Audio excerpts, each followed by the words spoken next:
Okay, thanks. There you go. Okay, let's go ahead and stand for the pledge. I pledge Allegiance to the flag of the United States of America and to the republic for which it stands, one nation, under God, indivisible, with liberty and justice for all. Play ball. Hey, have a seat. They used to say two. Just a few announcements. This will be the last meeting in the social hall until it's done. Yeah. So I think we're the last group to have an opportunity to meet here. And if I'm not mistaken, I think Monday or Tuesday's when they're gonna start taking the chairs and tables and out and so forth, so. But they're projecting a 6-month, I'm gonna say worst case, hopefully November. So, just in case. As long as we get our potluck in, we're gonna be fine. Now, Brian's gonna talk a little bit about what are we gonna do for the next 6 months. If you remember back during COVID, we used an application called Zoom, and I think we'll continue that. And the first test case of that's going to be Zach Covey, which many of you know him from Channel 13, meteorologist. And so he's going to do a Zoom meeting with us on that date. And so Brian will be giving some more information. I'll be putting some more information out there. Also in July, I haven't heard back from the FBI about the consumer fraud and scams. There are definitely some of the experts that deal with that, and so we thought it might have been an interest to our club to understand that, because we could sit here and probably talk about situations that happen to us at all times. So, has anybody ever? I have. I took the bait on one thing and lost some money. Oh, no. So the temptations and the technology with AI coming on board, you really have to be careful, because a lot of things may look legitimate and may not be, okay? Just be mindful of that.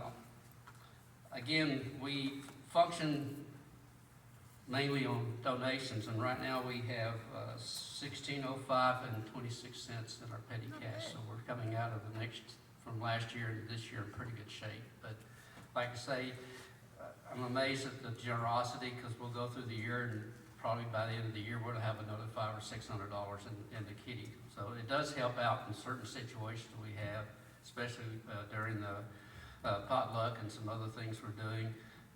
Like I say, Brian's going to talk a little bit about the Zoom and the application. We're going to buy a subscription that allows up to 100 people, I think. And it used to be it was 45 minutes. We'll have up to 3 hours. I don't think we'll ever need 3 hours, but you want to talk a little bit about that? Sure. And turn it over to Bill. Sure.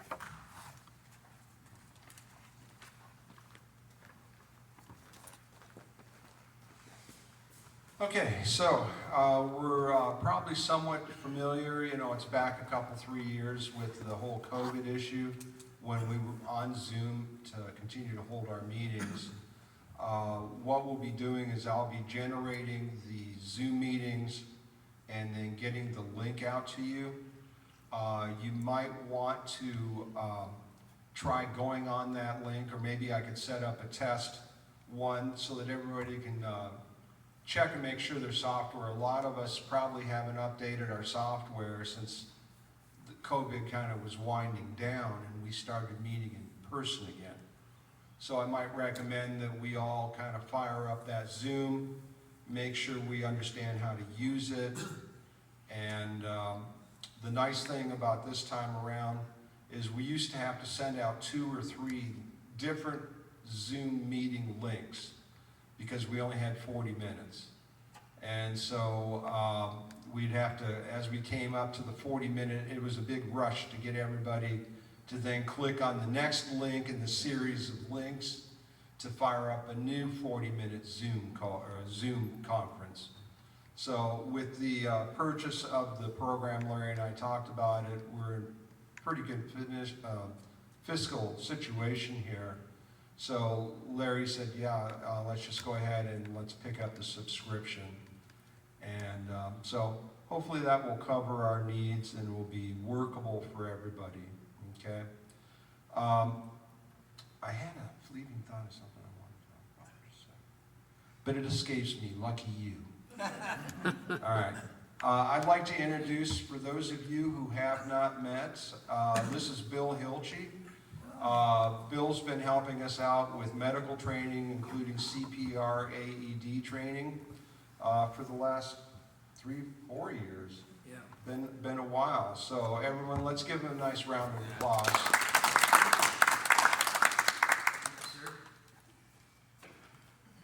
Well, thank you for having me back again. I recognize some faces that have been in my classes in the past. So tonight what we want to do is a review of the book that you are using when you're out and about and checking on your neighbors. And that's a book that I entitled Good Samaritan Guide to First Aid. And essentially, years ago when I was in the fire department working on the ambulance, we had a call at a church, and they had a Sunday school child that became ill. And after the call was finished, one of the teachers said, is there anything that we should be doing for our patients before the ambulance shows up? And I said, yeah, there's actually quite a few things that you could be doing. And so that was the birth of this idea of putting together a little manual so that the teachers at the Sunday school would have something that they could refer to in the event that they had some sort of a medical emergency. And so when I talked to a couple of other churches about that, there was quite an interest in it. And so I've been doing this now since 2007. In fact, one year, lo and behold, I went on to Amazon, and there's my book.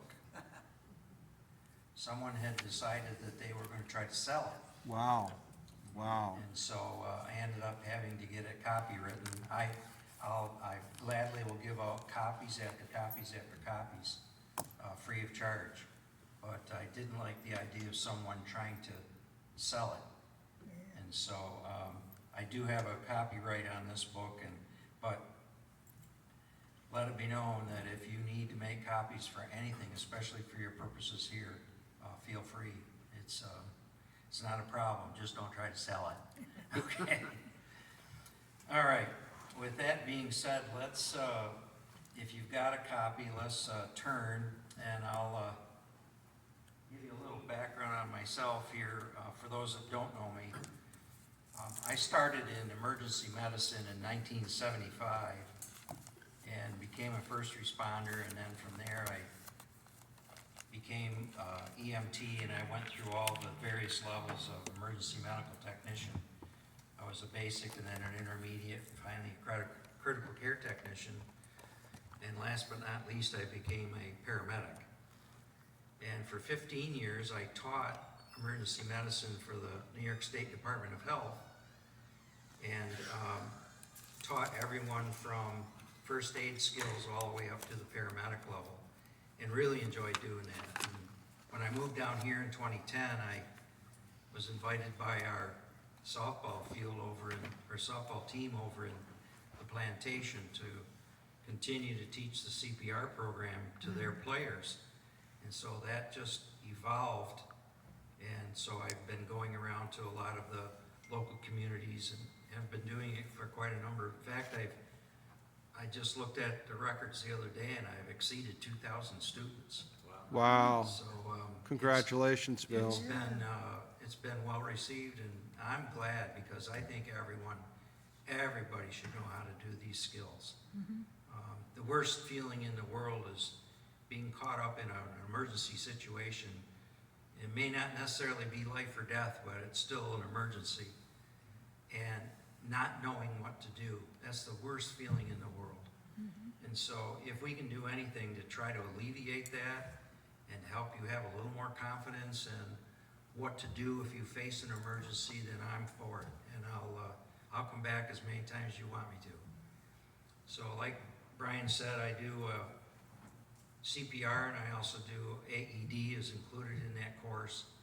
I'm certified by American College of Surgeons to teach a program called Stop the Bleed. And I've had a chance to train all of the school resource officers here in the state of Florida in the Stop the Bleed program. And so I've been teaching that in many areas around this area with a lot of retirement communities. I also have been teaching some of the pickleball associations, Kings Ridge and so on, Bear Park. So if there's ever a need, if you hear of anybody, any church groups, I do a lot of church groups, safety teams, etc. If there's ever a need, let me know, because I'd be happy to help out. That being said, I mentioned that I went through all of the levels of EMT, emergency medical technician, the top being paramedic. And if you, some people are curious, they've asked in the past, well, what's the difference between an EMT and a paramedic? Well, an EMT, basic EMT, gets about 150 hours of training. And the intermediates get about 250. If you become a critical care technician in New York, it's 450. Paramedic is 3,000. So there's a big difference between a basic EMT at 150 hours versus 3,000 for a paramedic. The lower levels, you learn what to do, but paramedics understand why you're doing it, and that makes a huge difference. And so I became an instructor in '94, and then I wanted to pick up some extra knowledge and also some extra money when I was working in the fire department. So I actually went back to school and became an EKG technician. And I went to work at the two different hospitals in our community. Whenever I wasn't at the fire department, I would work at the hospitals doing EKGs.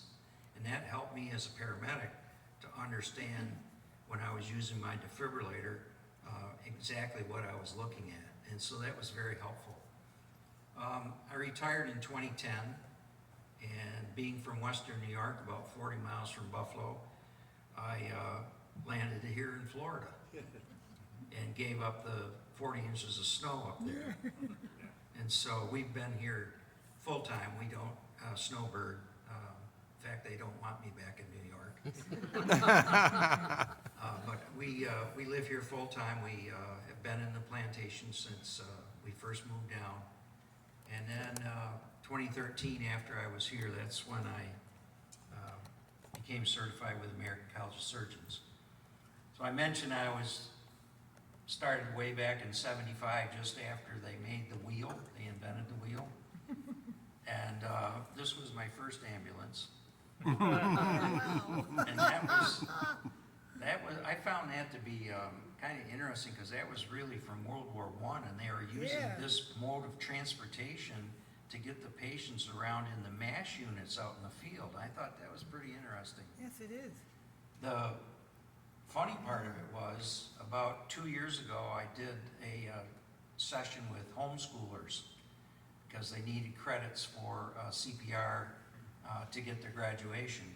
And I brought this picture up, and I said that, you know, that this was my first ambulance, and they never cracked a smile. And I thought, do you really think I'm that old? So I had to explain to them that that really wasn't my first ambulance. But over 20 years of training and being out in the field and working with the fire department, I did have a chance to work for Mercy Flight of Western New York, and this was one of my ambulances. Oh, neat. I was a flight medic for about 1.5 years with Mercy Flight. We covered 8 counties and saw some pretty serious stuff. They never called the helicopter when somebody had a migraine headache. I don't quite understand that, but it was $5,000 every time we lifted off the ground. So anyway, that's a little bit of my background and why I'm here, and why I'm going to be gabbing at you for the next little while.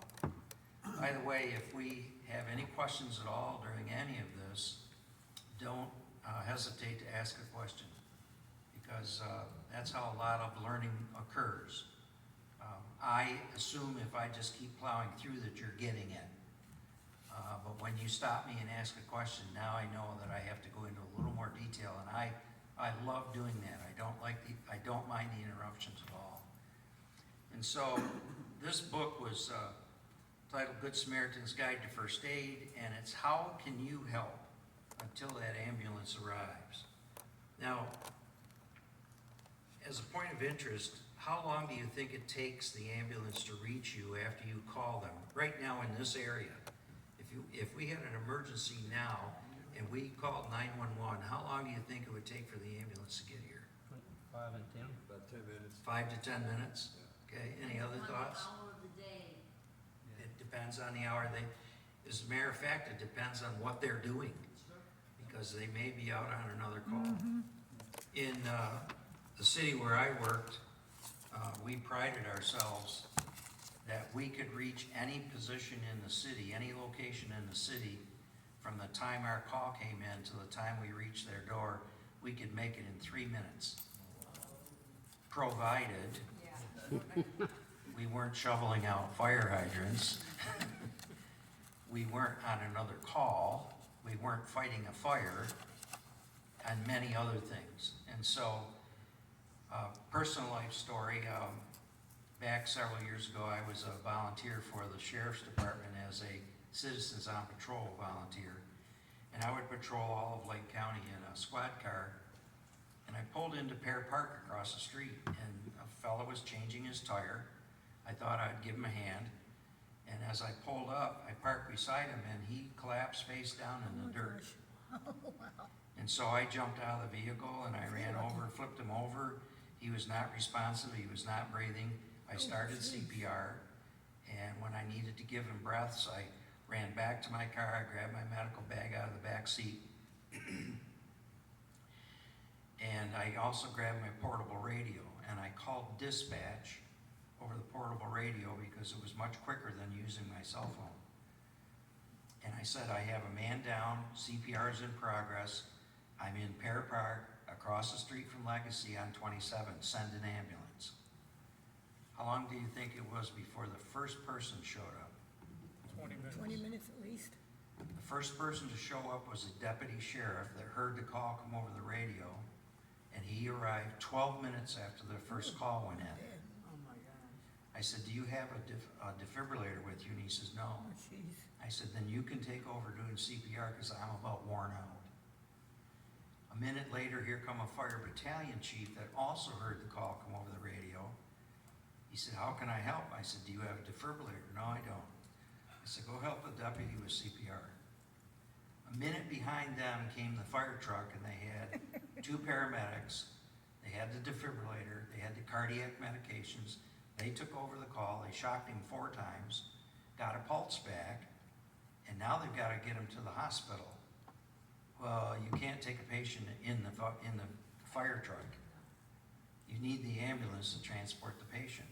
So we're wondering, where's the ambulance? So we got back on the radio again, and we said, what's going on with the ambulance? They're having a problem finding you. Really? Pear Park. Pear Park, across from Legacy on Route 27. So the deputy suggests I take my squad car out to the front gate and turn the lights on. Yeah. So that as they're driving up and down 27, they saw the lights, and then they pulled in and found us. And that was a full 16 minutes after the initial call went in. So to answer the question, how long does it take? That depends.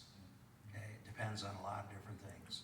Okay, so hopefully it's only going to be a few minutes, but that's a good lesson to know why we need to be prepared, because we don't know how long it's going to take for the professionals to show up. Could be a few minutes, it could be 20 minutes or longer. And so we need to be able to do something to help that patient, otherwise their chances of survival may be slim to none. And so that's why it's important for folks like us that are willing to step up and try to help those people that are in a crisis. Yes, ma'am? Is there not a way in this day and age of technology for them to ping your phone and get your exact location? And Well, then- you have to remember, I called on the radio, Oh, okay, okay?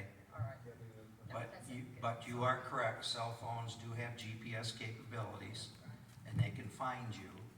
But I had called it in on my portable radio, okay? So that was one of the things.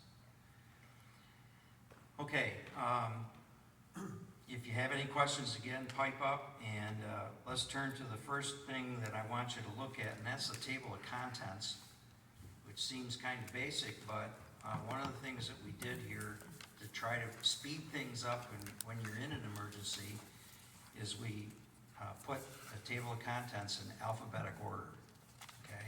So if you know your ABCs, it should be easier to find your emergency. Too much stuff here. All right, so, and we also took Should- into should be in account the that plastic pages. not everybody has Getting it. 20, 25-year-old eyes. Some of us have 65 and 70 and 75 and 80-year-old eyes. So I put this in larger print so it was much easier to read. So the first thing that we look at in the table of contents is it says that we have allergic reactions. So if we have someone that's,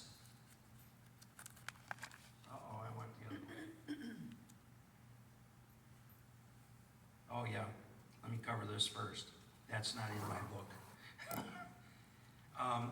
Some people are a little concerned that if they're gonna get involved in an emergency situation, if they do something wrong, if they somehow injure that person, that patient, is there gonna be a problem as far as liability is concerned? Am I gonna get sued? Only if you're a doctor. That's a chief concern of most of the people that are non-medical professionals. And my answer to that is that every state in the United States has some form of the Good Samaritan law. And the good news is that there has never, ever been a successful lawsuit brought against someone who was protected by Good Samaritan laws. They may have had to go to court to defend themselves, but there's never been any awards given, no one has ever won any money for suing someone that was covered by Good Samaritan coverage. So how does it work? Well, there's only 3 things that we have to abide by in order to be protected and covered by Good Samaritan laws. And the first thing is you have to be doing this on a voluntary basis. So if you come upon an accident scene and you find somebody who obviously has a busted leg, and you say, I think I could probably fix that, but I'm gonna charge $500, then you just lost your coverage for Good Samaritan, okay? And if they did sue you, you're gonna be on your own. Good Samaritan laws are not gonna cover you. But if you do it out of the goodness of your heart and you're willing to help people free of charge, then Good Samaritan steps up and they protect you. The second thing is that if the patient or victim is alert and an adult, okay? They have to meet those 2 criteria. They have to be an adult and they must be alert. So in other words, they have to be able to respond to you. If they're alert and an adult, you must gain their permission before you lay a hand on them. Otherwise, you can be arrested for battery and you can be sued. So let me give you an example. Let's say you're at a restaurant, excuse me, and one of the customers there starts choking and they're obviously in distress. And you've been through CPR and you've learned the Heimlich maneuver and so on. If you run over and you just grab the patient from behind and you start reefing on his stomach, and let's say that you do injure them, maybe you bust a rib. Well, because you did not ask permission to lay hands on them, they have every right to sue you, and you can be arrested for battery. So, I apologize for my voice. I'm on new medication, and my voice is not the best right now. Anyway, if you had simply gone to that same patient and said, would you like me to help you? And they nod their head, then if you happen to break a rib in the process, you're still covered by Good Samaritan laws. Now, what happens if it's a minor child, somebody less than 18 years old? Well, if there's no guardian and no parent around supervising that child, and you believe as an adult that that child needs to have some help, then you as an adult get to make the decision. It does not matter what that child says. And in all likelihood, if you ask the child, do you want me to help you? And they have no idea who you are, many children are going to simply say, no, no, no, no, no. Because what are they taught nowadays? Stranger danger. All right, stay away. But under Good Samaritan laws, if it's a minor child, it doesn't matter what they think or what they say. You, the adult, get to make the decision. So if you believe that they need help, they have a bad cut, and you need to put pressure on it, you make the decision to do that regardless of what the child says. And you're still covered by Good Samaritan laws. The last thing is that you have to act reasonably and prudently. Well, what does that mean? Well, essentially what it means is that if we took a room full of people and we said, here's the situation, how would you handle it? And if most of the people in the room say, well, this is the appropriate way to do that, then that's reasonable and that's prudent. But let's go back to the guy that was choking at the restaurant. So if he's choking and you walk up to him and you say, do you want me to help you? And he says, yes. And you tell the rest of the customers, someone get me a steak knife, I'm going to do a tracheotomy. That's not reasonable and prudent. Would you agree? It might fix the problem, especially if you stayed at Holiday Inn Express the night before, because now you're an automatic doctor. But that's certainly not reasonable and prudent in the eyes of the Good Samaritan laws. And so if you attempted something like that, then obviously you would not be protected by Good Samaritan. Any questions on any of that? There's the only 3 requirements. Okay, so that applies to everyone all across the United States. Every state has a form of Good Samaritan laws. And if you read the language in each of these statutes, they all boil down to those 3 things. They might say it in legalese, but that's what it boils down to, is those 3 things. This is that happens to be the statute here in Florida under the Good Samaritan Act. And if you notice, it says any person. It doesn't say any trained person. It says any person who gratuitously, in other words, voluntarily and free of charge, and in good faith, without objection of the insured, would mean they gave you permission, shall not be held liable. And any act or failure to act is not counted against you. Okay? And then it says where the person acts as an ordinary, reasonably prudent person. So again, this goes back to do the things that make sense. Okay, don't do things out of the ordinary, and you'll be covered. Now, I focused on what happens if we have a patient. We have an alert patient, and we have to ask their permission. But what happens if this patient's not alert? What happens if they've passed out and they're unresponsive? Do you have the right to treat them at that point? And the answer is yes. The law, again, is on your side. You have something called implied consent. So the law looks at it as though if this person were alert and you asked them for permission, they would give it to you. So the assumption is that when they're not alert, they would give you the permission if they could. Okay, so you are protected again. I had one patient that was hyperventilating, and I kept trying to tell him, you got to slow your breathing down, do this, do that, and he was panicking. And he, well, I can't. And I said, okay, well, you will in a minute. And he said, what do you mean? I said, because you're going to pass out. And once you pass out, I can do whatever I want. So don't worry about these people that are unresponsive as far as whether you hurt them or not, because you are, again, protected by Good Samaritan laws. Okay? Questions? All right, this just goes on and it talks about here in Florida the use of external defibrillators. Some people get a little antsy when they start dealing with something that's as powerful as a defibrillator. Because if you're not aware of this, a defibrillator is designed to do one thing, not start your heart, it's designed to stop your heart. Yeah. A lot of people are surprised to learn that.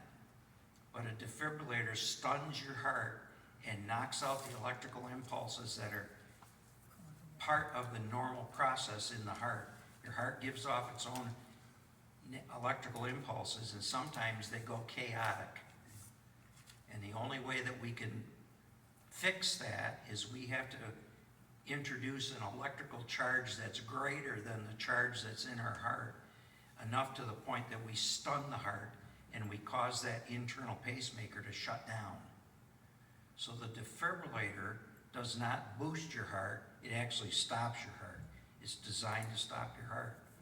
So some people are a little concerned when they hear that, because what happens if I do something wrong and I cause somebody's heart to stop? Well, they are so automated these days that they're foolproof.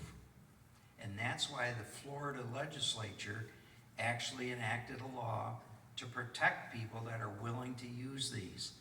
And if you look at this, it says any person.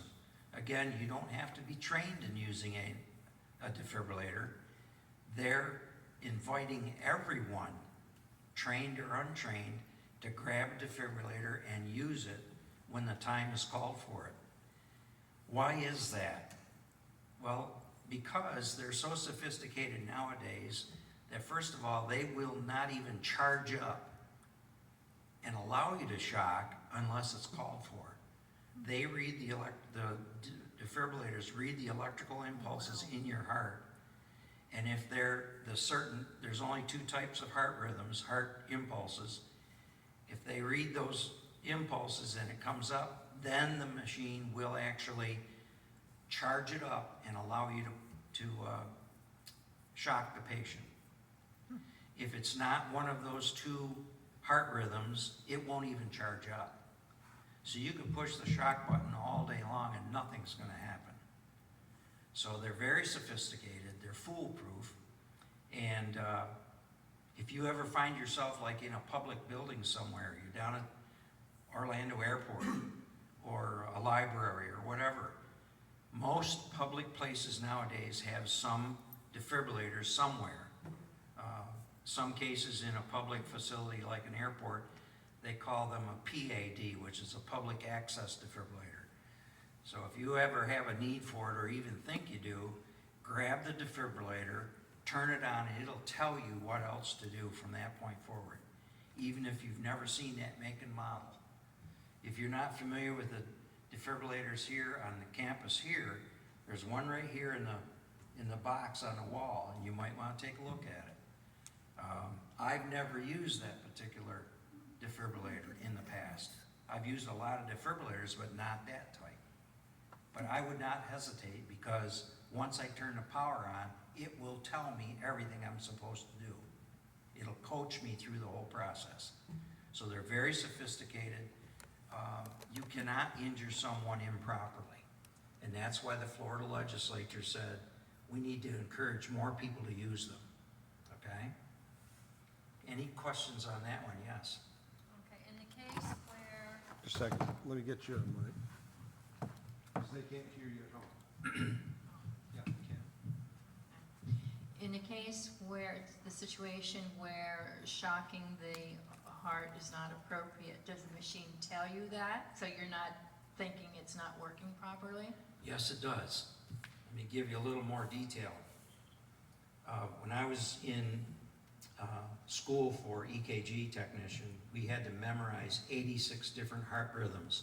We had to read the little graph paper with all the bumps and squiggles, and we had to memorize 86 different heart rhythms. When you see that rhythm on the graph sheet, that's nothing more than an electrical impulse in the heart. It doesn't determine whether or not the patient's breathing. It doesn't know if the patient has a heartbeat. All it's looking at is the electrical impulses that are in the heart itself. So out of those 86 different rhythms, there's only 2 of them that are shockable. There's only 2 of them that defibrillator is designed for. One is called ventricular fibrillation, which happens in 90% of the cases, and the other is something called ventricular tachycardia, and that happens in the other 10% of the cases. If it's either one of those rhythms, the defibrillator recognizes that, and it'll say shock advised, and it will charge up.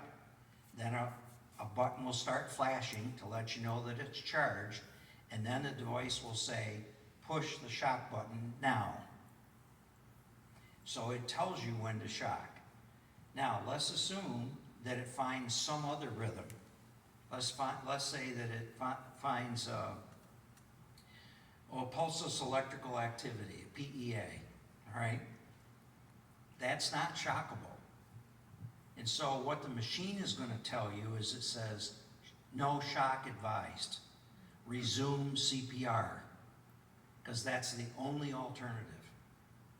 That's the only other thing that we can do is start CPR or resume CPR. So it will tell you when it can shock and when it cannot shock. And it'll tell you what to do afterward. Okay, did that answer your question? Okay. They are very, very sophisticated. All right, let's see, moving on. Use some common sense. Like I say, don't try to do the tracheotomy.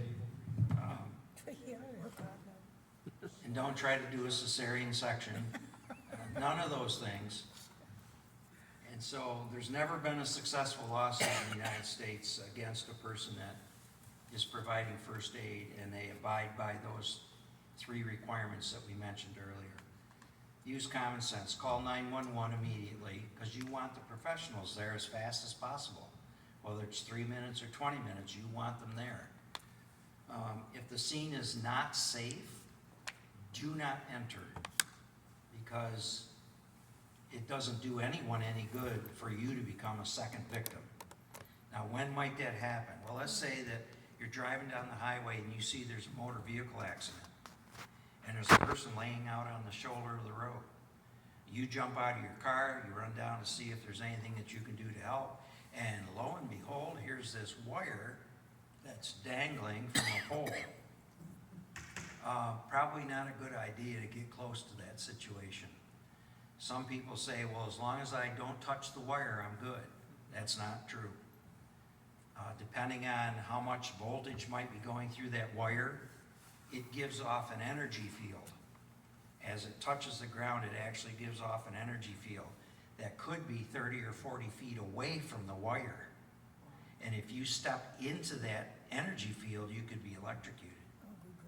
So if you see an unsafe situation, please don't enter it. Don't try to be the hero and put yourself in jeopardy for the sake of someone else. It's just not worth it.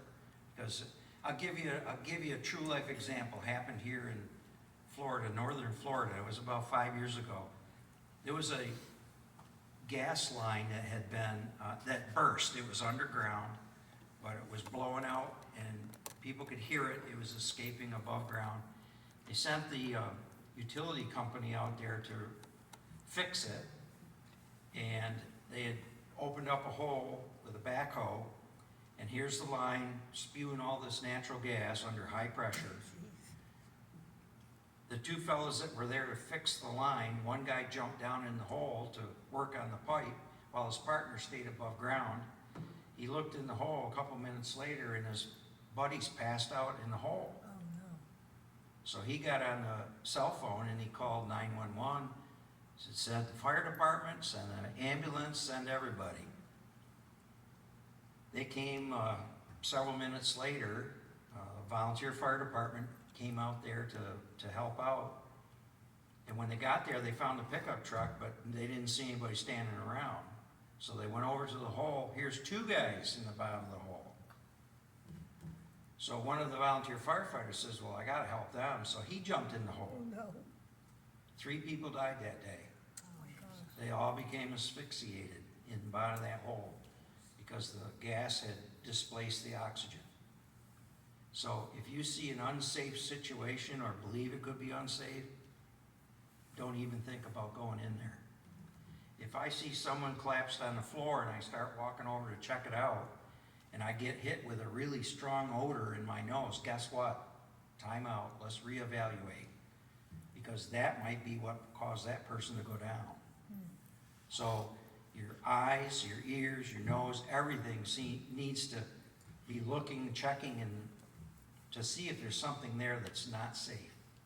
If the situation started out safe and you're working with the patient and all of a sudden it becomes safe, I'll give you an example. You come upon a motor vehicle accident and there's a patient in the car and all of a sudden it catches on fire. You can't stick around. You've got to leave. Now, if you can bring the patient with you, that's great, but don't stick around and become another victim. So if the scene is unsafe, do not enter it and leave as soon as possible if it becomes unsafe. Also, just as a reminder, if you have a responsive person, someone who's alert, an adult, make sure that you get their permission before you lay hands on them.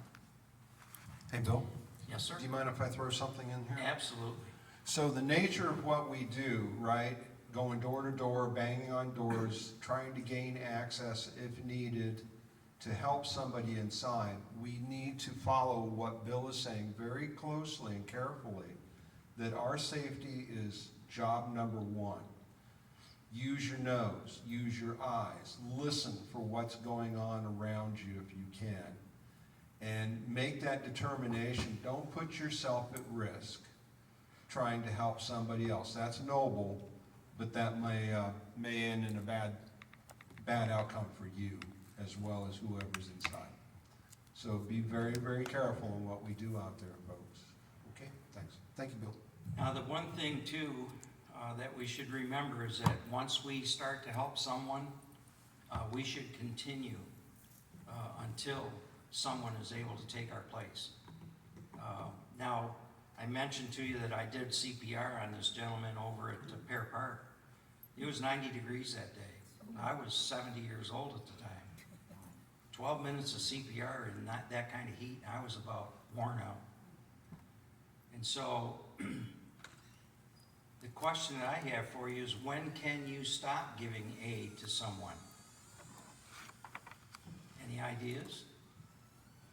Paramedics get there.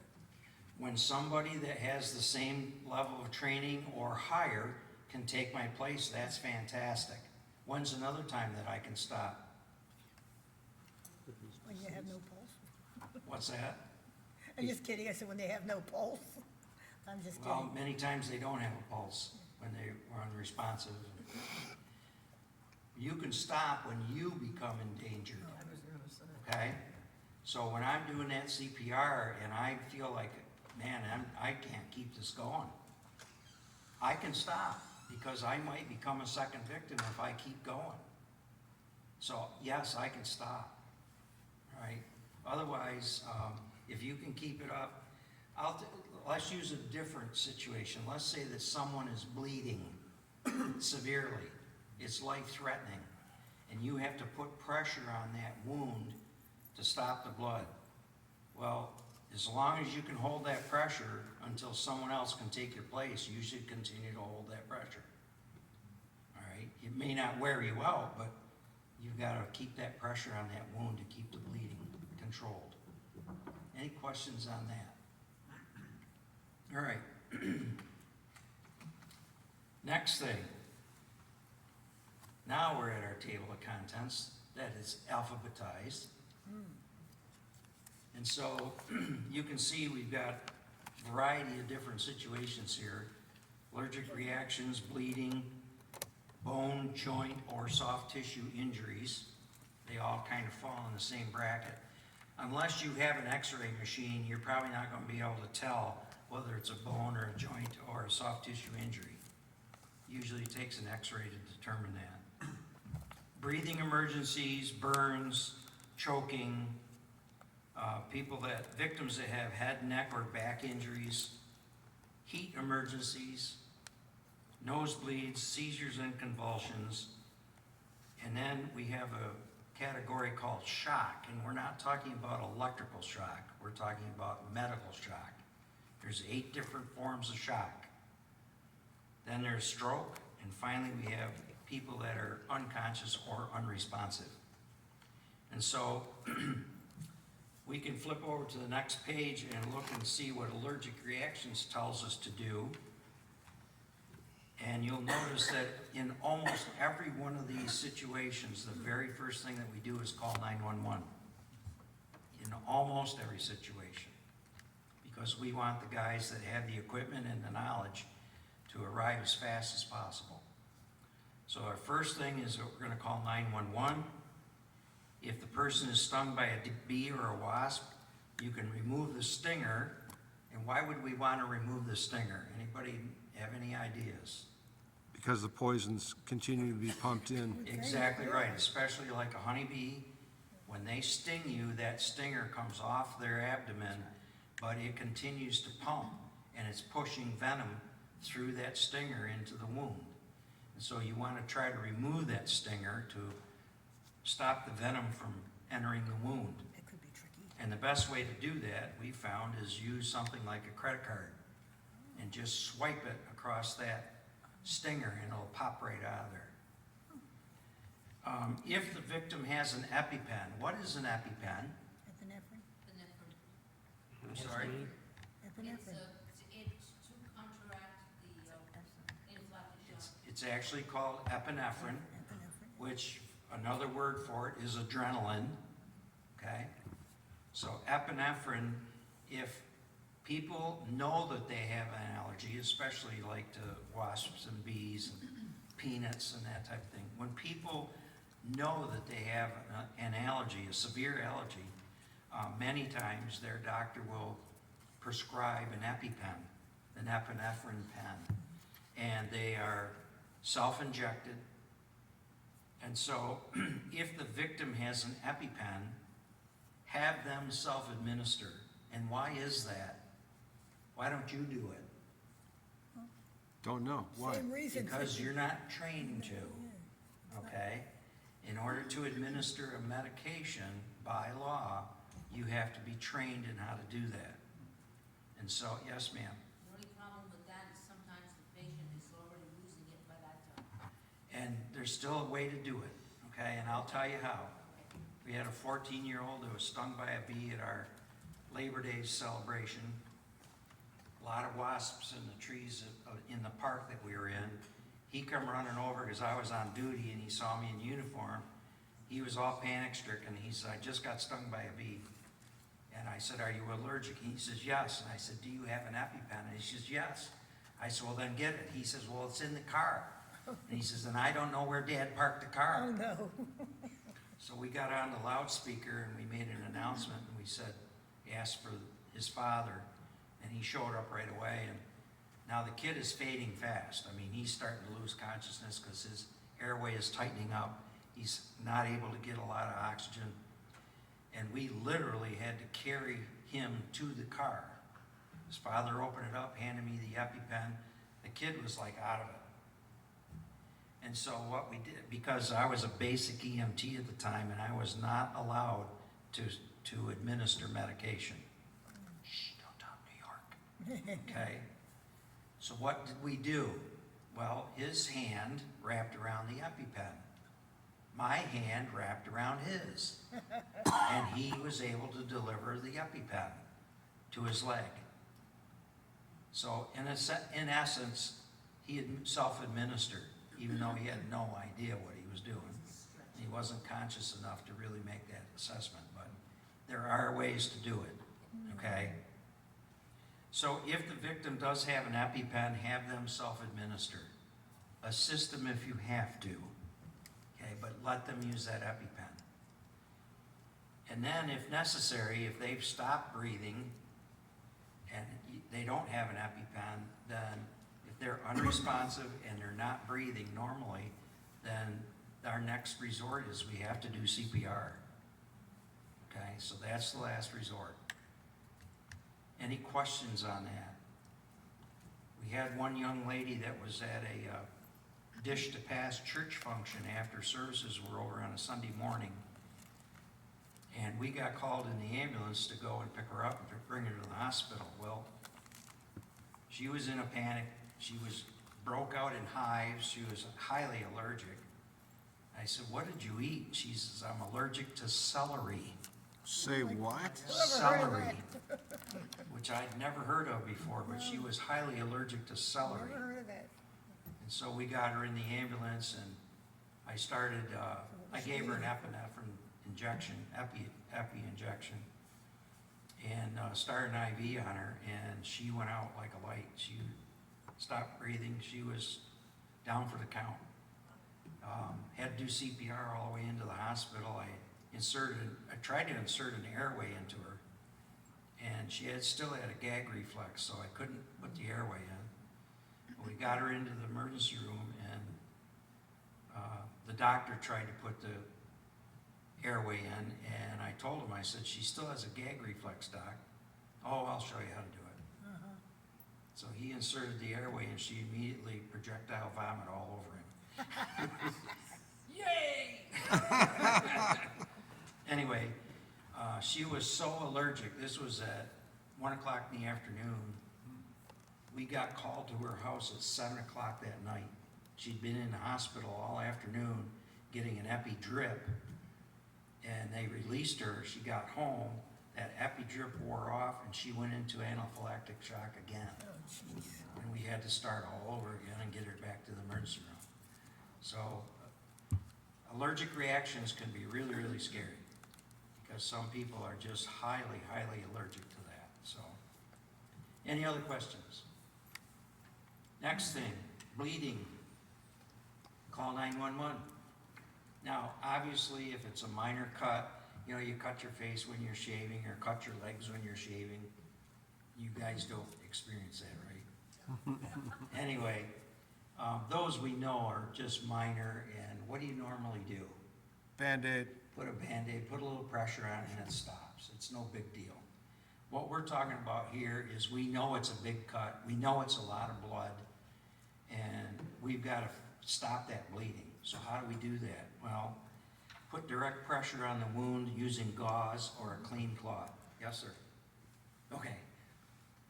I gotta switch that. Thank you very much for that. And then if it's uncontrolled, or if blood is spurting, what's that tell you if the blood is spurting? It's an You've cut artery. And every time that the heart pumps, it's gonna squirt that blood out.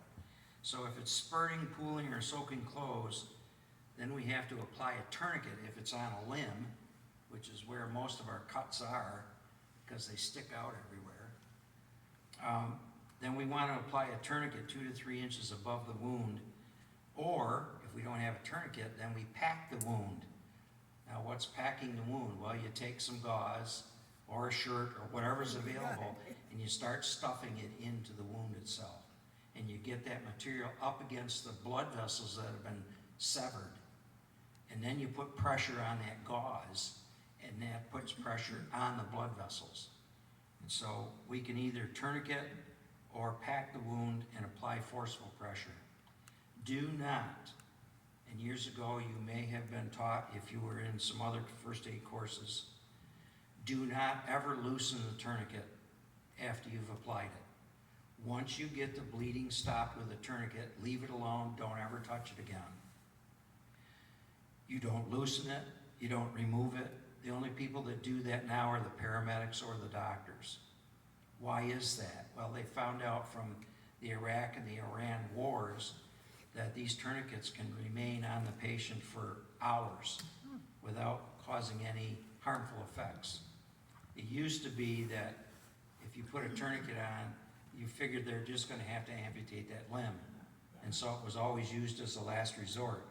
Now the American College of Surgeons, because of their experience in wartime, they have found that you can leave those on for hours and not have any problems if, and here's the big if, the surgeon that's doing the repair knows how long that tourniquet has been in place. Just to give you a little physiology here, when you tourniquet a wound, you shut off all the circulation going to the ends of that extremity. And so what happens is, as the cells are still going through metabolism, they're giving off waste products which are normally dumped into the bloodstream, then they're excreted either through breathing or through urine or other things, and they leave the body that way. But if you tourniquet this area, now all those toxins that are building up from the metabolism get trapped in that area. And it's actually called something called compartment syndrome. And so what happens is they used to take the tourniquet off, loosen it, take it all the way off, and now all of those toxins that have been built up in there, they flood the body. And many times what happens is it can overwhelm the body to the point it can actually kill the patient. And so what happens now is when you apply a tourniquet, you also record the time on the tourniquet. Now when the surgeon has the patient and he's repaired the area and he wants to restore circulation, instead of removing the tourniquet all at once, he looks at the time and says, well, this has been on here for 3 hours, so I can release so much at a time, and that gradually lets those toxins come back into the bloodstream and get excreted. They don't flood the system. And so that's why people have been able to survive tourniquets that have been on for hours and hours and hours, because they release it slowly and let the body compensate for it. Does that make sense? Okay. So never, ever, ever loosen a tourniquet. Once you get the bleeding stopped, set it and forget it. Don't touch it again. Let the surgeons do that. Okay, any other questions on bleeding? All right, let's jump over to bones, joint, and soft tissue injuries. If it's a joint or a bone, then one of the things that we need to do is minimize the movement, because many times, let's say that we have a broken bone.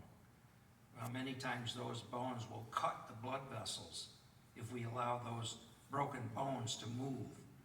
And so we want to minimize that movement. And what we have to do is just simply do what's called manual stabilization. And it's a simple process, because all we're going to do is take our hands and we're going to stabilize the area that's broken. We just don't want him moving his arm, because if it's broken here, we don't want those bones flexing. So we're just going to hold his arm and keep it in one position. That's manual stabilization, right?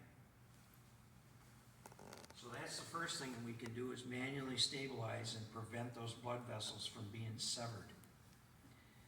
If it's a joint or a bone, then we want to call 911, because it's going to need to be x-rayed in order to find out if there's a fracture or find out if there's a dislocation. Yes, ma'am? Question. Shoot. If you're gonna manually stabilize, how in the dickens are you gonna call anybody or do anything else if you're there by yourself? No, what I'm talking about is if you're the rescuer and you have a victim, okay, you're gonna manually stabilize. That's what I'm talking about. Okay. But how in the world are you Oh, going if to you're all then right, okay. do all the other things if you're hanging onto this guy while you're at it? You can't go ahead and call 911 while you're at it, and you can't apply ice packs. Well, in this case, your victim, if they're alive, or if they're awake and responsive, they may be able to use their good limb to call on a cell phone. We'll assume they are. There may be some other people in the area that you can ask them to make the phone call. Okay, thanks. Alrighty.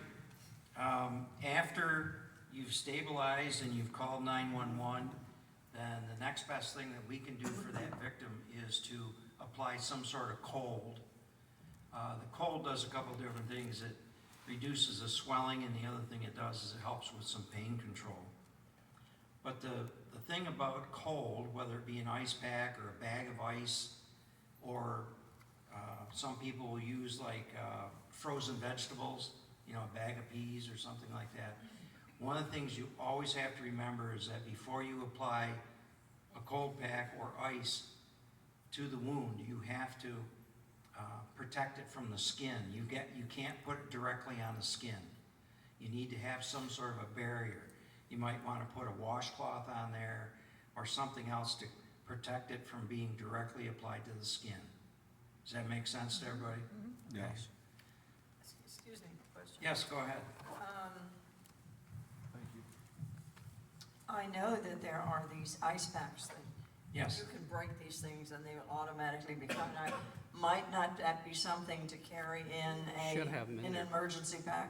Yeah, they're Should be probably in in there. there. Okay, And thank you. yes, they should be. Okay, And there's also, nowadays, they also make a heat pack. It works the same way. And so in my personal medical kit, I have heat packs and cold packs, all right? Yeah, the ice packs are for our medical team, and I think about 3 years ago, we replaced them, because what happened is we tested the ones in the bag and it wouldn't work. So, about every 2 or 3 years, we usually test them. If they do need them, we have extra bags available.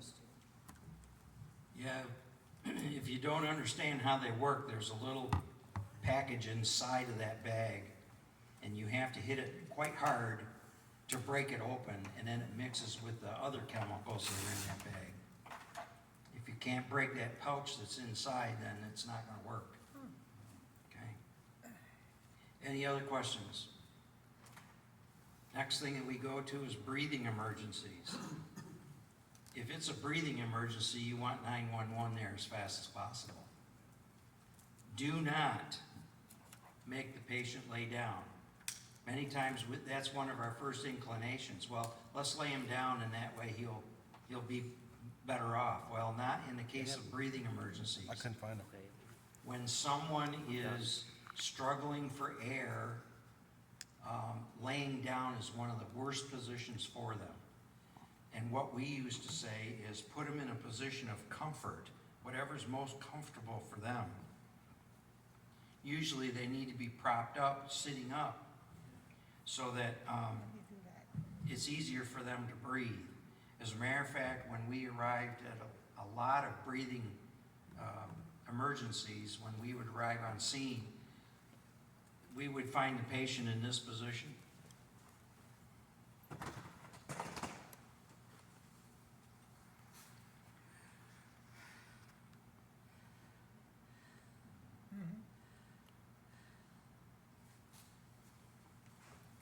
That position is actually called a tripod position. And what they're doing they do it instinctually because it's easier for them to breathe that way. What's actually happened is it allows their diaphragm to operate more efficiently, and it's easier for them to take a breath when their diaphragm is able to work. And so they'll lean forward and they get themselves spread out, give themselves a lot of time, a lot of room for that diaphragm to move, and it helps them to breathe easier. You lay them down on their back, which is what a lot of people want to do. Lay them down on their back, and it makes it more difficult for them to take that breath. So don't force them to lie down. Put them in a position of comfort, whatever they feel most comfortable in. If they have any clothing at the neck or the waist, loosen it. We don't want any restrictions at all. Like if they're wearing a button-up shirt or a tie or something like that, loosen all of that stuff. Loosen their belt, again, for their diaphragm. Make it easier for them to breathe. And obviously, if breathing stops, then our only recourse is to start CPR. Okay, so now we've got to help breathe for them. Okay? Kind of self-evident. Any questions? Next one is burns. And of course, they can range in severity. We used to call them first, second, and third degree burns. And now they're called a different name like partial and full thickness and so on and so forth. We don't care. We treat them all the same way, you and I. And the very first thing that we have to do is we've got to stop the burning process. Let me ask you a question. When you cook a steak on the grill and you think it's done, and you take it off the grill and put it on a plate, is it still cooking? Yeah, they usually Absolutely save for it is. 5 minutes. Absolutely it is. And so you and I, as rescuers, we need to stop that burning process first and foremost. And how do we do that? Well, the first thing is if we can get that injured area under running water whether it be from a garden hose, a tap in the house, whatever. If we can get it under running water, that's the quickest and easiest way to stop the burning process. And we should hold it there for 10, 15 minutes, maybe even longer, to make sure that that burning has stopped. If the skin is blistered, or if it's charred, that's a pretty serious burn. And that's when you want to call 911. If it's just reddened, like it's been sunburned, you're not going to need a medic for that. So if it's charred or it's blistered, we used to call that second and third degree. Don't ever break the blisters, because the blisters are protecting that wound. Okay, they're keeping, that blister has covered the wound with a fluid that helps protect it from infection. And so don't break the blisters. If you can avoid it, don't break the blisters. The blistering is the most painful burn. If it's charred, it's gone all the way through to the bone, and that's a full thickness burn or a third degree burn. And the thing about that is that's not as painful because it's burned all the way through the nerve endings. So it's not as painful as those that have gotten, the burn that has gotten down to the nerve endings and caused blistering. Those second degree burns are the most painful. So if it's blistered or charred, call 911, get the pros there, apply cool water, stop the burning process, relieve the pain. Use cool water with a wet cloth if you're unable to place it under running water. So if the only alternative that you have is to wet a t-shirt or something and put it over the burned area, keep doing that, but re-wet it every few minutes to provide more cooling effect. We had a friend of mine, actually, he was cooking a pot of spaghetti, boiling the water for spaghetti. And as he took this huge pot off the stove, somehow it hooked onto something, and he tipped it all over, and it hit him from the stomach and went right down his legs and his groin. Ouch. And he called me from the shower because he was in such pain. He ran into the shower immediately, clothes and all, and he turned the water on, and he was standing in the shower while he was calling us on his cell phone. And I said, Duffy, I said, we got to get you out of that shower and get you to the hospital. But I said, it's going to hurt. And I said, as soon as I get you on the stretcher, I said, I'll give you some morphine. But I said, it's going to hurt. And so we got him out of the shower, and he started screaming because he was in that much pain. He was blistered from his abdomen all the way down to his ankles. He underwent, I don't know how many different graft operations. He was in bad way for quite a while. So the best thing that we can do is just get the cooling stopped. We had in the ambulance, we had a burn blanket, and it was filled with a gel material that was super cold. And so we opened that up, took it out of the package, and we just laid it on his whole body. And that's the only thing that gave him any relief whatsoever. That and the morphine. But he needed more morphine before we got him to the hospital too. So anyway, that's how we handle burns. Again, if it's just a superficial burn, it's just the skin's reddened like a sunburn, not a big deal. You can put some aloe on there to try to help that, but that's not an emergency situation. That's just controlling the uncomfortableness of it. But when they're charred or blistered, that's serious. Questions? Next one. Choking, call 911. Have somebody do it. If they are able to, then you want to encourage the victim to cough. So let's go back to the guy at the restaurant. He jumps up from the table. He's obviously having some distress. You run over and you say, do you want me to help you? And he shakes or nods his head like this. The next thing that you need to do is listen to see if you can hear any noises at all. Because if you can hear something, he's moving air. If he can move some air, then encourage him to cough as hard as he can. hopefully he can bring that object up on his own by coughing.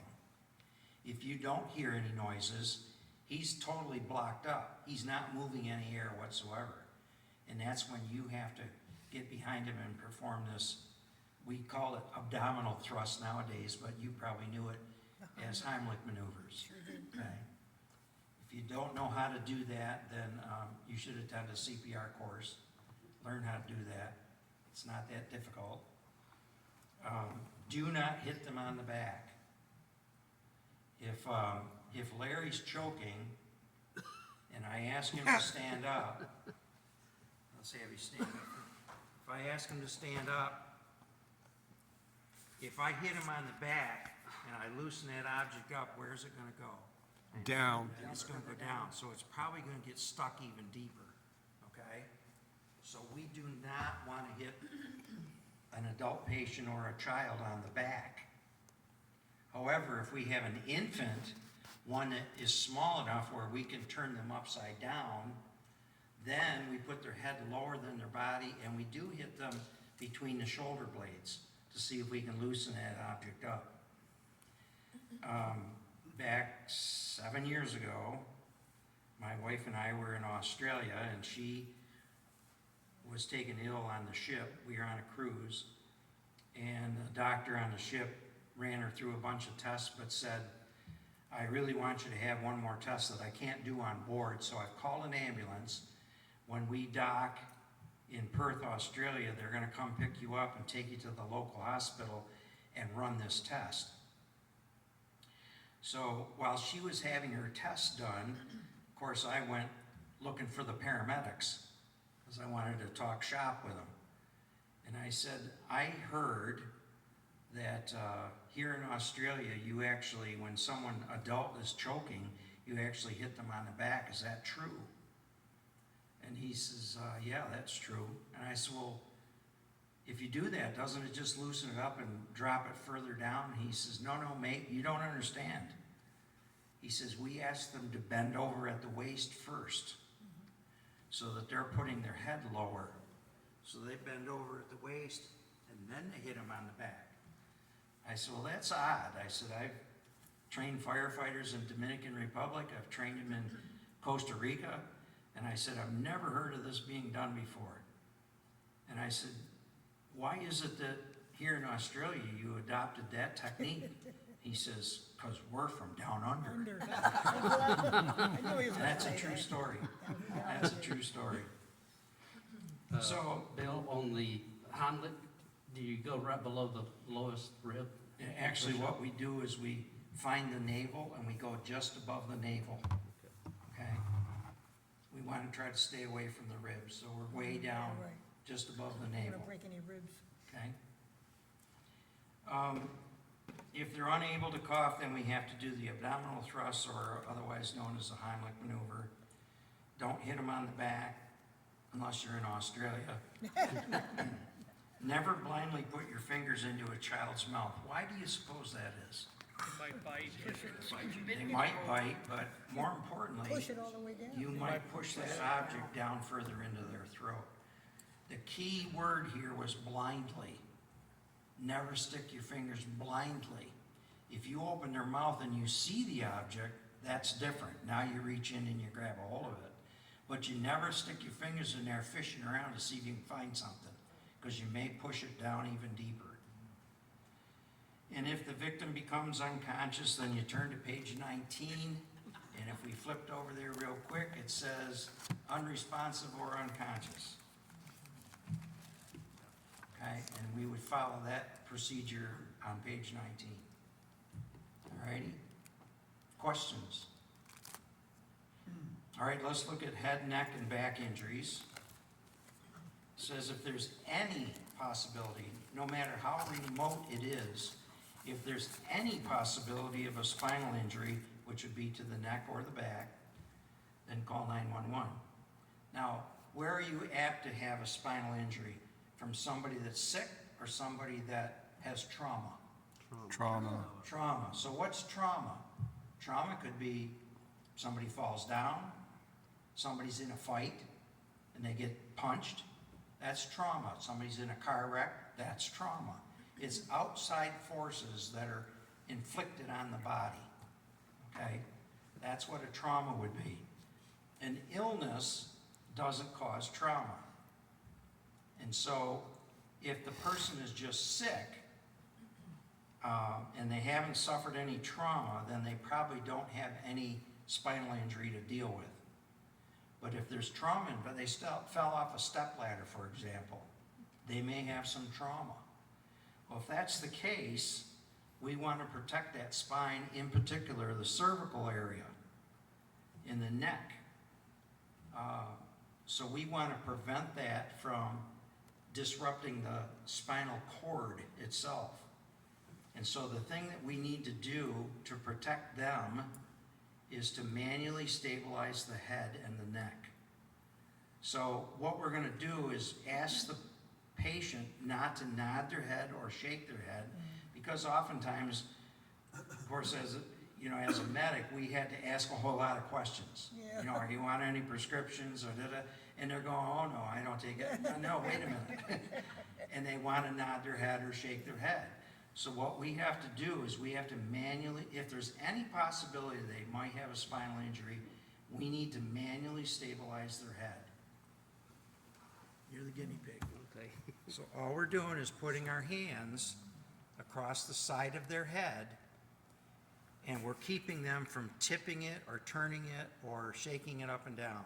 We're not going to allow them to turn anything. So we're going to hold them in one position. Now I'll tell you a real life incident. It was July 4th. And this guy, we got called at 3 o'clock in the morning to this home to go into the guy's backyard. He was in a swimming pool. He had an above ground pool, so it was only like 3 or 4 feet deep. Well, he had been drinking heavily, and he decided he was going to dive into that pool. Oh, no. Oh, no. And he hit his head on the bottom of that pool. Yeah. And he knew instantly that was not a smart decision. He came up holding his own head. He knew it was bad.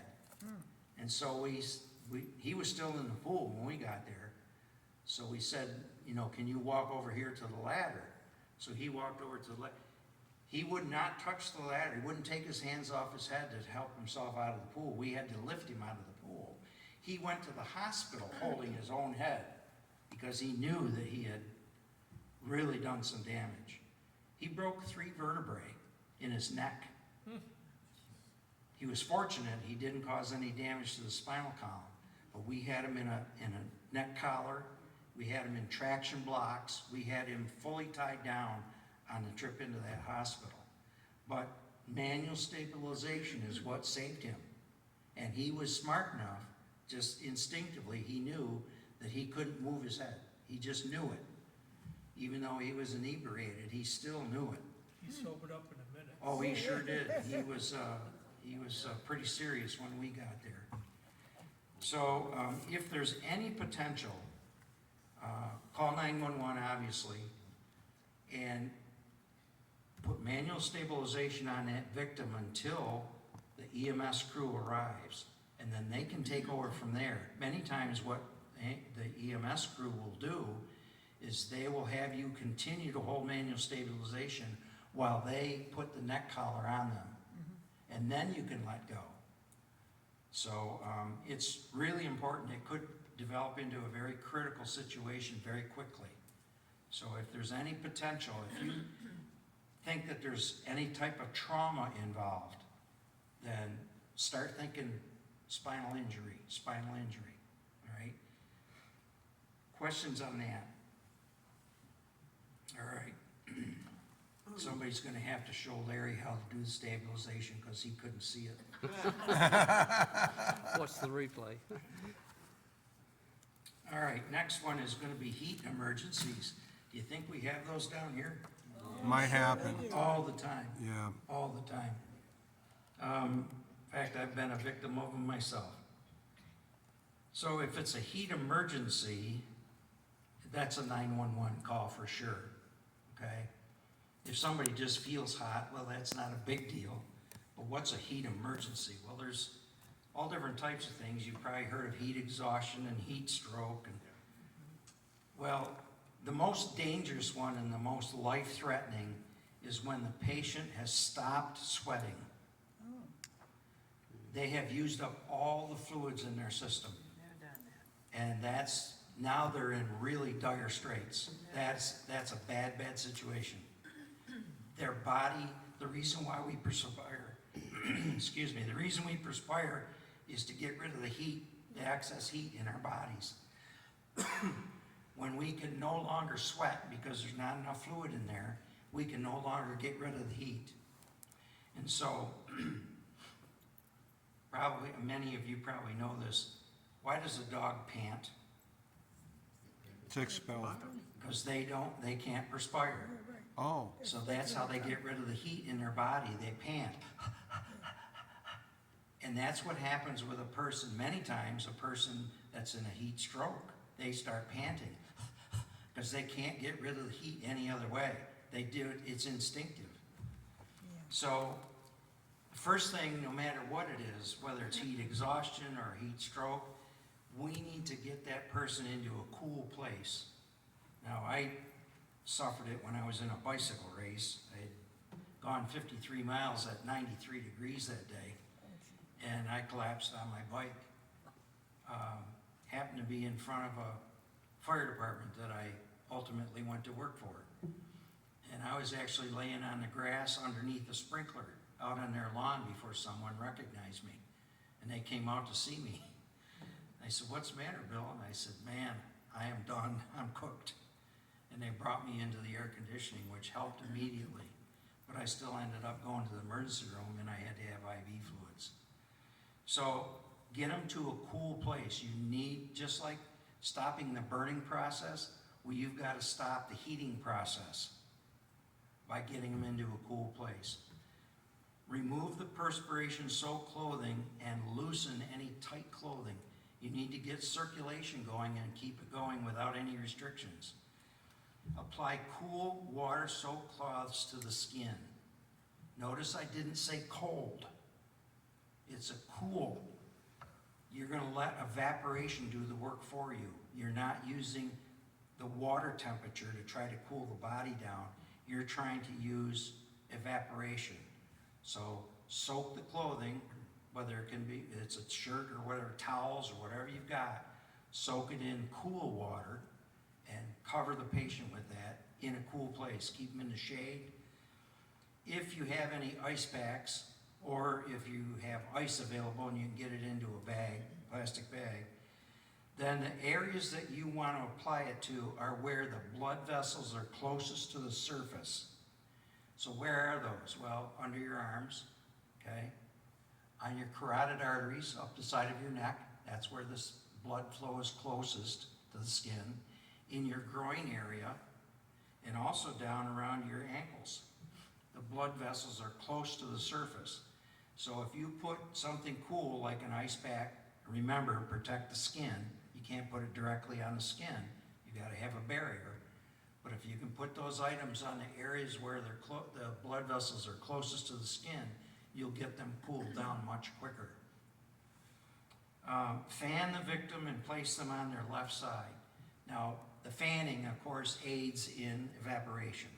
And the evaporation is what's going to get them cool. Why do we place them on their left side? in case they become unresponsive. Okay? Think about if you were in the CPR course, there was something called a recovery position, if you Yes. recall. Yes. Why did we put them in what was called a recovery position? Anybody remember? John? Less pressure on the organs. And it's in particular on your veins that are returning the blood to your heart. Okay? Another anatomy lesson.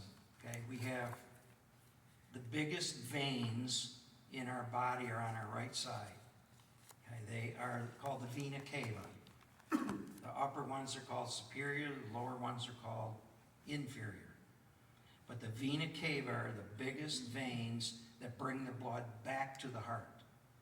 So if I put the patient on, if the veins are on the right side and I turn the patient so that they're on the right side, what happens to all their organs? The shift gravity over. shifts. They shift over and they put pressure on the vena cava. Now, vena cava, unlike arteries, they are not under pressure. In fact, if you put enough pressure on a vein, you can collapse it, because they're not under pressure. And so if the organs shift to that right side and they're laying on the vena cava, it makes it harder for the blood to get returned to the heart. So we put them on the left side, which shifts the organs away from the vena cava, takes the pressure off, makes it easier to get the blood flow back to the heart. Does that make sense? So if you have a choice, and we don't always, but if you have a choice, when we are trying to put someone in a recovery position, put them on their left side, okay? Fan the victim, if they're conscious, have the victim slowly drink a half a glass of cool, not cold, cool water every 15 minutes. So we're gonna try to also help them from the inside. But again, we don't wanna shock the body by putting anything cold in there. How much is half a Cool is good enough, okay? Most of the time when these people are up in heat stroke areas, they're over 100 degrees temperature, 102, 103. And so what we're trying to do is reduce that, because eventually they're gonna cook their brain. And that's where it becomes life-threatening. Okay? Yes, Jim? Would be advantageous to have them drink something with electrolytes in it to restore? Yeah, because they've lost all their electrolytes when they were perspiring. And so eventually what happens, if we get those electrolytes out of balance, now it starts to affect the heart, because we need a proper balance of electrolytes to produce that electrical impulse that causes the heart to beat. Yes, ma'am? This happened to me when I was walking down the Grand Canyon, Yep, and I got to the point where I could no longer perspire. yep. And Scary, isn't it? when the rain, I said, I can't go anymore. Yeah, My husband managed to get me to a spot where the rangers got a hold of me, but they laid me on a picnic bench and just soaked me down with There you go. water. But they made me drink a gallon of water with electrolytes in it, yeah. so. Yeah, that's the next biggest danger, and that's heat stroke is one of the things that causes it. And that is, if our electrolytes are out of balance, we may not be able to, that internal pacemaker, the sinoatrial node that produces the electrical impulses, if the chemistry's out of whack, it may not be able to fire properly. But they made a big mistake they tell people how much water you're supposed to take with you, but they don't say anything about electrolytes. Yeah, And I don't quite understand why they don't even put that into the literature yeah. that they give you before they let you walk down into the You can- canyon. you can 'Cause see it's what I'm 13 drinking. miles, This is what I'm drinking all the time. yeah, And it's full of, it says 50% more electrolytes in it. yeah. Doesn't have any sugar, which is fine. I drink it for the electrolytes and stay hydrated. So, any other questions on heat emergencies? Okay, let's look at nosebleeds. This is pretty common. You've probably encountered them yourself. Oftentimes people don't recognize the best way to treat it. So have the victim sit in a chair, and they should be leaning forward. What do most people do? Tilt back, Tip their head back. Where's that blood flow going? down the throat. Right down their throat, okay? So we want them leaning forward, and we want the blood to be coming out onto the floor, or a pan, or whatever we got. But we want that coming out instead of swallowing it down their throat. We don't want the blood going into the throat. The victim should look down at the floor, not at the ceiling. Pinch the nostrils together and hold it for 10 to 15 minutes. That'll take care of the majority of the nosebleeds. If you apply pressure to those blood vessels, apply pressure for 10 to 15 minutes, just holding your nose closed, and 9 times out of 10, they will coagulate, and you won't have much of a problem. Sometimes it's bad enough that they have to be taken to the emergency room and they have to have it cauterized. Okay? So the other thing that we can do to help them out is apply ice packs to the nose and the forehead. And if the bleeding continues after 10 or 15 minutes, if it's still bleeding, that's when you call 911. That's when they're gonna have to make a trip, and they have something called a rocket that they use in the emergency room. It's not a pleasant experience. Okay.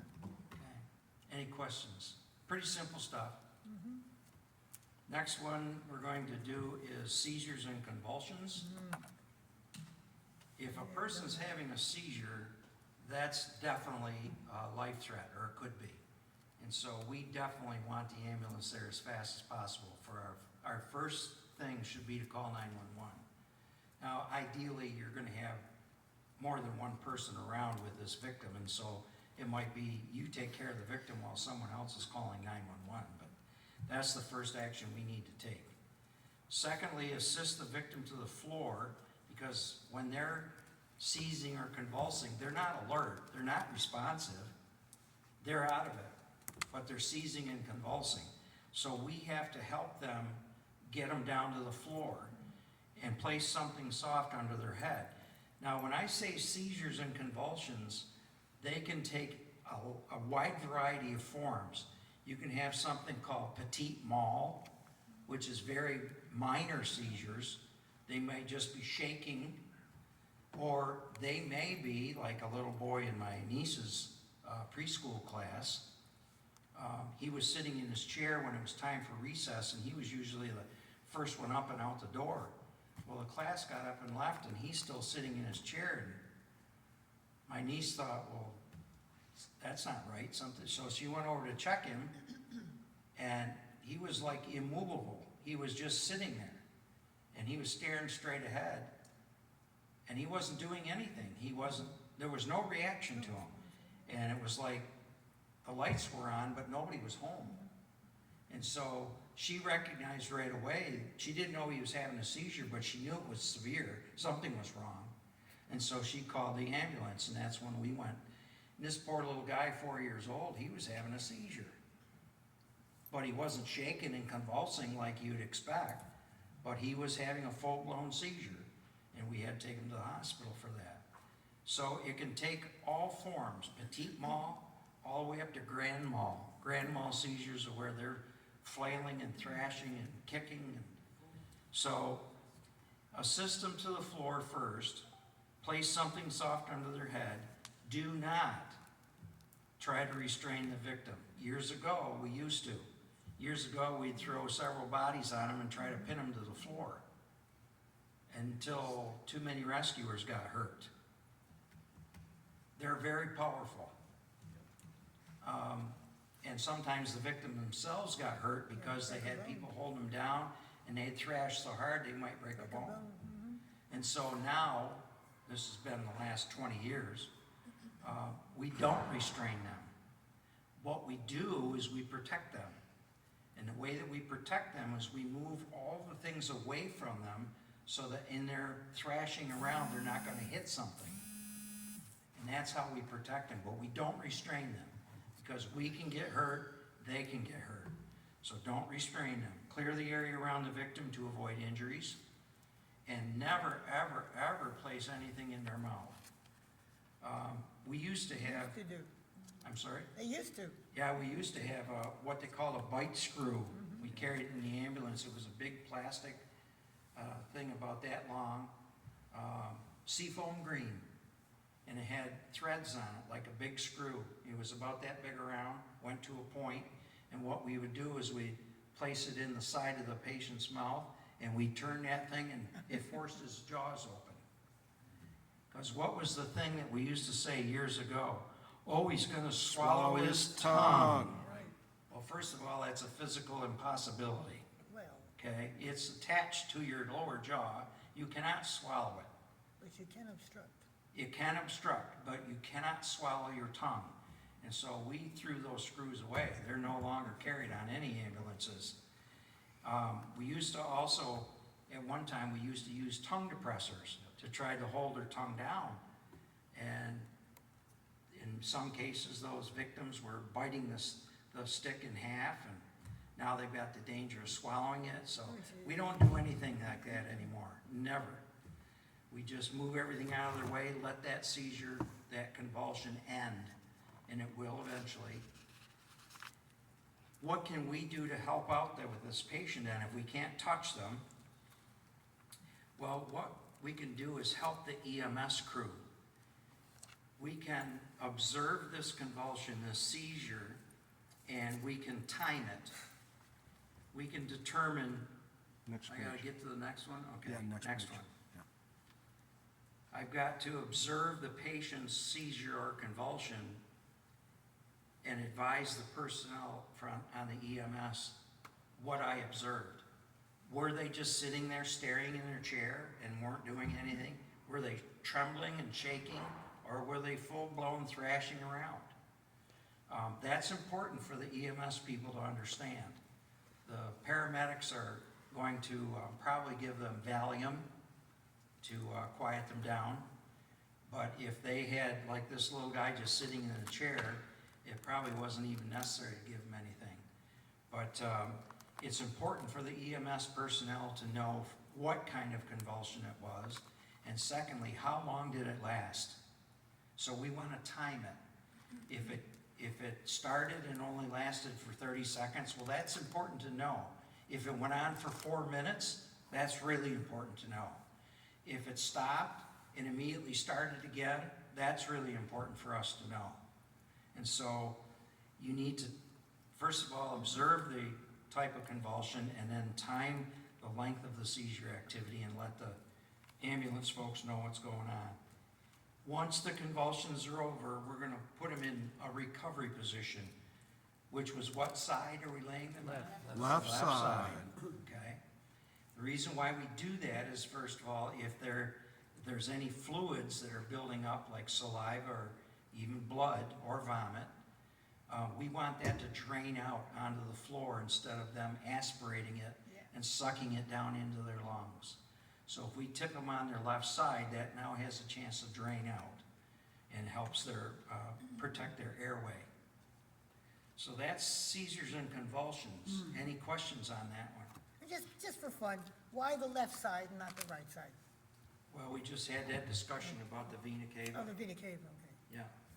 We don't, if we move them on the right side, all the organs put pressure on the Oh, vena cava. okay. Vena cava is only on the right side, not on the left. So if we turn them on the left side, it moves all the organs away from the vena cava. Okay? That was quite a trick that we had to accomplish in the helicopter. There's not much room in the helicopter. And to try to get that victim laying on their left side was not easy. Okay, let's talk about shock. And we're not talking about electrical shock, we're talking about medical shock. And there are 8 different forms of shock. There's cardiogenic, psychogenic, hemorrhagic. Yes, sir. Oh, yeah, thank you. Hemorrhagic. We also have anaphylactic, which we talked about earlier with allergic reactions. And then we have septic shock, we have neurogenic shock, and also obstructive shock. Now, what's that mean to you and me?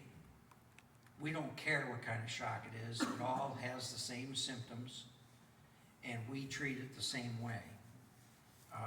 What we have to look for to determine if a patient is in shock is these symptoms: restlessness, cool, moist skin, dizziness, anxiety, confusion, or weakness. So if they manifest these symptoms, or at least many of them, they're probably in some form of shock. And so we have to treat that. Shock can kill. Okay, it can be life-threatening. And so when we recognize it by observing these symptoms, then our appropriate action is going to be call 911, because it can be life-threatening, lay the patient on their back, elevate their legs approximately 12 inches, keep the victim warm. Even in this environment, when we've got 80, 90 degrees out, we need to keep the patient warm. Because when they go into shock, many times what happens is the body is redirecting all the circulation away from the Extremities. the extremities and the interior, they're pushing it all to the interior. The circulation is not near the surface, it's now around the internal organs. And so the patient feels cool. That's why one of the symptoms was cool moist skin. If you observe cool moist skin, especially in a hot environment, there's a very, very good chance that they're in shock. That circulation has now gone to the core of the body, and it's sacrificing the outsides of the body, and that's why it feels cool. And it feels cool to the patient. That's why we need to cover them up. We need to try to keep them warm. Keep the victim warm and do not give anything by mouth, including water. Many times the patient will start asking for something to drink. They feel thirsty. Don't give it to them, because there's a good chance that they can aspirate it. Excuse me. Why do you suppose we elevate the legs? Blood flow? Blood flow. Remember what's happening. The body itself, because it's redirecting all the circulation to the core, we want to assist that. And why? The way that we can assist it is if we elevate the legs. Now all that blood that's in the lower extremities gets pushed down to the core area. It gets to go to support the internal organs. And so that's what we do. We elevate the legs, and that forces the blood down. Okay? That's the best thing that we can do for a shock victim. Keep them warm and elevate their legs. Any questions on that one? Okay, strokes. In our age group, we see it quite frequently. It's just part of the aging process. So what do we look for? Sudden weakness or numbness of the face, arm, or leg on one or both sides of the body. Really? Sudden loss or blurring of vision in one or both eyes. Sudden difficulty with speech or understanding the spoken word. Sudden confusion. Sudden severe headaches with no apparent cause. Sudden dizziness, unsteadiness, or a fall. What was common about all those symptoms? Sudden. Sudden. It came on suddenly. So if this comes on suddenly, that should be your first tip. We got something going on in the head. Okay? Could be a lot of different things. But we've got something happening with the brain. It's sudden. It happens real fast. It comes without warning. It just, all of a sudden it's on. So let's turn over to the next page, and we can do an actual assessment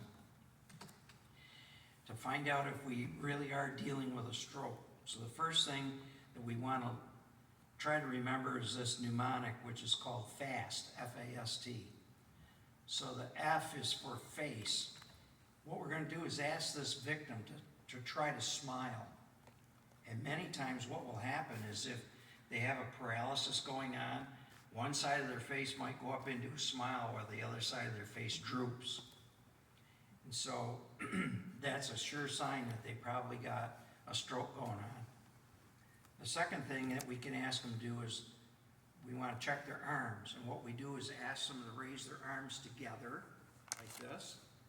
And if one arm goes up and the other one doesn't go at all or only goes part way, we got a problem. Something's going on in the brain. Speech. This is one of the sure signs right here. Ask the person to repeat a simple phrase. Okay, don't make it complicated, but ask them to say a simple phrase like, "It's a beautiful day outside." Doesn't have to be complicated, but ask them to repeat a simple phrase and then observe them and listen to them. If they're slurring their words or if they can't remember all of the words or they repeat it incorrectly, then they got a brain issue going on. And so that's almost a surefire way to determine that somebody's probably suffering from a stroke. Now, why is that critical to know? Because the last mnemonic in this is time. time is really, really critical with a stroke. If we can get them to a stroke center within a 2 to 3 hour period, then they can treat them with something called a clot buster. It's typically called TPA. It's tissue plasminogen activator. And what it does is it busts up the clot in the brain that is stopping the blood from getting to that portion of the brain. So it'll break that clot up and restore the circulation again. And then the paralysis resolves and everything else resolves. But if we go beyond the window of the 2 to 3 hour time period, they can't give the TPA. They're not allowed to. In fact, TPA in and of itself comes with some dire warnings. You have to sign a waiver and everything else before they are allowed to give it to you, because there can be some complications even from that. Bill, on the heart, is the heart blood pressure going down, going up with a stroke victim? Usually when we have a problem with the brain, that'll cause the blood pressure to elevate. Okay, usually. Not always, but normally it does. And I'm not saying it goes crazy, it just elevates somewhat. Okay? That's usually when we have an issue with the brain. Okay? So, observe these different situations over here, the weakness of the face, et cetera, do the quick test, the fast test, and then get 911 there immediately and let them know exactly what you've determined, what you've seen. Because what we're fighting for is time now. We need to get them. Many times what we do is just call it. We'd ask the EMS people, call a helicopter. Because we need to get them to the stroke center as soon as possible. And the ambulance isn't going to be quick enough. Call the helicopter. Yes, ma'am. Is it also possible that their pupils are dilated, completely dilated? And again, it depends on the area of the stroke. In certain types of the brain, some I portions of the noticed that at brain, one point. they'll constrict. In other cases, they'll dilate. Okay? Some cases, when you have a really bad situation, one will dilate and the other one constrict. That's really bad. When you've got one of each, that's really bad. Okay? Okay, so what do? It says if any deficiencies are noted, even if they're only temporary, and if they're temporary, that's known as a TIA. TIA. Some people refer to it as a mini stroke. Okay? It comes and goes. It's a transient ischemic attack. That's a TIA. A transient means it comes and goes. Ischemic says that they're not getting the blood flow that they need, and it's an attack on the brain. So it's a TIA, a transient ischemic attack. And so, if any deficiencies are noted, facial droop, arm drift, speech slurring, time is critical, call 911 immediately. Remain calm. This is the biggest thing that you can do for your patient. You got to keep them as calm as possible. You don't want that blood pressure elevating. If we get them all riled up and all scared, where do you think their blood pressure is going to go? Way up. And what's that doing in the brain? It's Pressure. putting more and more pressure. And now you blow the clot out because the pressure's so high. Now you got an aneurysm. Okay, that's real serious. Okay, so we as rescuers, we have to downplay the whole situation. Everything's going to be okay. Don't worry about it. We've got the ambulances coming. They're going to check you out at the hospital. We don't know for sure what's going on, but they need to check you out. Okay, so we're just going to be quiet and listen, and we're going to, wait till they get here, and just stay very calm. Larry? Okay, got a question. I know in the shock scenario, we raise the feet, but in this scenario, you don't raise the feet. Why? And why would you think that? You want You- blood to go You away don't want the from you? blood pressure being added into the brain. There you go. Okay, gotcha. Yeah, Yeah. makes sense. I'm glad that you observed that, okay, because that was one of the things that we needed to talk about. In a stroke victim, you want to take the pressure off the brain. And like you said, in shock, we lower the head and raise the feet. In a stroke victim, we lower the feet and raise the head. Because we want the blood away from the head. We want that pressure to minimize in the brain. Okay? Glad that you brought that up, because that's exactly what we do. We used to say raise the tail, okay, or lower the tail. But we would raise the head and lower the feet for a stroke victim, raise the feet, lower the head for a shock victim, okay? If the patient must lie down, elevate the head above the rest of the body, do not raise the feet. And it's for what Brian mentioned. We're trying to minimize the amount of pressure of blood going into the brain, okay? Last one. Yeah. Last one is unconscious or unresponsive. Is that an emergency? Oh, for sure. Why? Isn't everybody walking around unconscious? Sometimes, yeah. If someone is unconscious, there's a serious reason for it. If they're unresponsive, there's a serious reason for it. It might be diabetic coma, it could be they're drunk, it could be drugs, it could be a whole bunch of things. Whatever it is, it's not normal. People are not unconscious or unresponsive for no good reason. There's a serious problem behind it. So, as soon as we recognize that this patient is unconscious or unresponsive, we know that it's an emergency immediately. So our first action is call 911. Got to get the guys here as fast as possible. Check for breathing. And the way that we do that, if you've been through the CPR courses, we get our head right down next to their mouth and nose, and we turn and we listen with our ear, and maybe their breathing we can feel it on our cheek.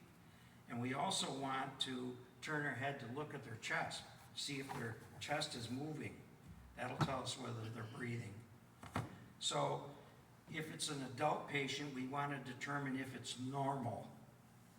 What's normal breathing? Silent. Yeah. There you go, John, very good, you remember. Normal breathing is silent breathing. Oh, Any breathing that makes noise is not normal. You could be grunting, snoring, wheezing. That is not normal. So normal breathing is it has to be totally silent. So they may be breathing, which is great, and if they're silent in their breathing, that's even better. Okay, so now we know that we're not going to have to do CPR. If we know that they're breathing and it's not making any noise, we don't have to do CPR. There's another reason why they're unresponsive. So in children, we want to just determine whether or not it's present. If they have any breathing whatsoever, we don't care if it's making noise or not.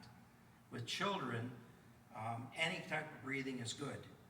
So even if it's noisy, we don't care.